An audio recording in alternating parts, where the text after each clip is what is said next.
ఇవాళ గుంటలు గజాలు ఏమీ లేకుండా తెగనమ్మే ప్రయత్నం చేస్తూ ఉన్నాడు. మరి భవిష్యత్తులో తెలంగాణలో ఈ ప్రాంతంలో ఆసుపత్రుల కోసం కానీ, పాఠశాలలు కాలేజీల కోసం కానీ, పార్కుల కోసం కానీ ఈ ప్రాంత అభివృద్ధికి ల్యాండ్లు అవసరం లేదా? మన జూబ్లీ హిల్స్ ఎన్నికల్లో చూసాం. హడావిడిగా రేవంత్ రెడ్డి గారు ముస్లిం గ్రేవ్ యార్డ్కు కబ్రస్థాన్కు ల్యాండ్ కేటాయిస్తే అది మిలిటరీ వాళ్ళు వచ్చి మా ల్యాండ్ అన్నారు. మరి ల్యాండ్ లేక ఇబ్బంది అవుతుంది కదా. మరి ఇటువంటి భూములను కాపాడి పెట్టుకుంటే రేపు తెలంగాణలో భవిష్యత్ అవసరాలకు అవసరం ఉండవా? ఇతర రాష్ట్రాల్లో ఏం చేస్తున్నారు?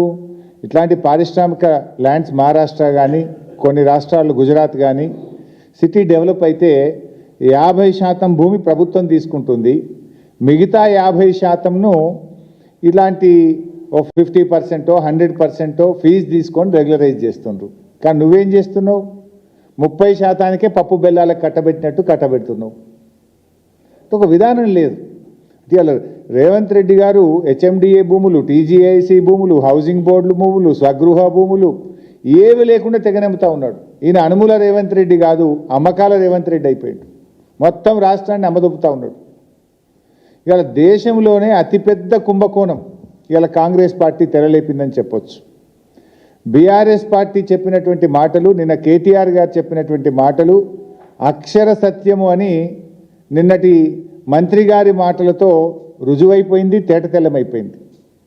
థ్యాంక్స్ టు శ్రీధర్ బాబు గారు. నిజాన్ని కొంతవరకు ఒప్పుకున్నాడు ఆయన. కొంత దాచే ప్రయత్నం చేసింది కానీ కొన్ని ఒప్పుకోక తప్పలేదు. ఈ హెచ్ఐఎల్టీపీ హిల్ టీపీ పాలసీ ఏదైతే ఉందో ఇది అతిపెద్ద స్కామ్. ఈ రాష్ట్ర ప్రభుత్వం ఉపయోగిస్తున్న ఒక ఆయుధం. వేల కోట్లు, లక్షల కోట్లు కొల్లగొట్టడానికి తెరలేపినటువంటి స్కామ్ ఇది. పారిశ్రామిక వాడల్లో ఆ రోజుల్లో పిల్లలకు ఉద్యోగాలు రావాలని తక్కువ ధరకే పారిశ్రామికవేత్తలకు భూములు కేటాయించారు.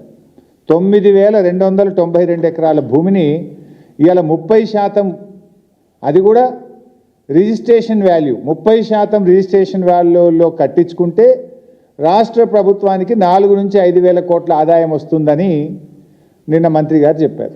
నేను చెప్పలే, శ్రీధర్ బాబు గారే చెప్పారు. స్పష్టంగా చెప్పిన ప్రెస్ మీట్లో, మేము ఈ 9,292 ఎకరాలు అమ్మేస్తున్నాం, రిజిస్ట్రేషన్ వాల్యూలో 30% కడితే మాకు 4-5 వేల కోట్ల ఆదాయం వస్తుంది అన్నారు.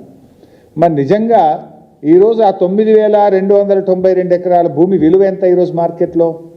ఖచ్చితంగా 5 లక్షలకు తగ్గదు. 5 లక్షల కోట్ల రూపాయల విలువ కలిగిన భూమి. మరి నేను అడుగుతా ఉన్నా శ్రీధర్ బాబు గారు,